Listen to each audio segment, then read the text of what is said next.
Le placement, il faut le repositionner donc, dans son cadre. Donc, c'est un salarié qui est en rupture conventionnelle ou qui a été licencié. Son entreprise va lui proposer une prestation d'alloclassement individuel, c'est-à-dire une prestation de conseil et d'accompagnement personnalisé. On est totalement dans le sur-mesure pour le salarié en question. L'objectif, en fait, c'est aider le salarié à se repositionner sur le marché du travail dans les meilleures conditions possibles. Comment va se dérouler l'outplacement? Donc en plusieurs étapes, on va déjà commencer par un bilan de compétences. On identifie ses compétences, ses choix de vie, on essaie de comprendre au mieux son fonctionnement de personnalité et peu à peu lui redonner confiance dans son parcours professionnel. Ensuite, on va pouvoir explorer des pistes. Alors ça peut être des pistes de formation, donc on a des pistes par exemple pour être un meilleur expert, ou ça peut être aussi remettre à jour, on va dire, ses compétences, les réactualiser en fonction finalement de la société actuelle. Au fur et à mesure, donc, avec ces offres d'emploi, on va les analyser, toujours en fonction de son parcours et des attentes du salarié. Donc à la fin, le salarié, avec son CV et sa lettre de motivation, il est prêt à postuler en distanciel ou en présentiel et à terme à rejoindre une nouvelle structure.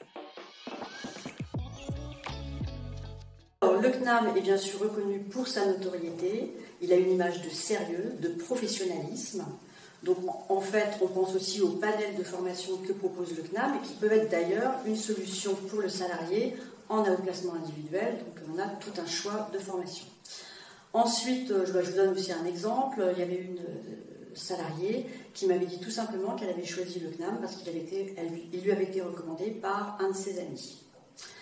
Comment ça se passe? En fait, on peut le faire en présentiel ou en distanciel et on a aussi un nouvel outil qui est Visio Métier qui permet aux salariés, donc via une plateforme, d'échanger avec différents professionnels de différents secteurs, de pouvoir identifier au mieux sa cible et ça lui permet forcément d'avoir aussi des offres d'emploi en corrélation et donc une recherche du travail beaucoup plus facilitée.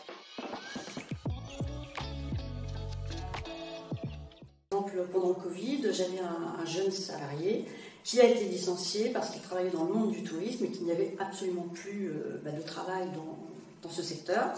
Donc l'outplacement lui a permis déjà de reprendre confiance en lui, de se repositionner et il s'est avéré que c'est une formation en ressources humaines qui lui a convenu.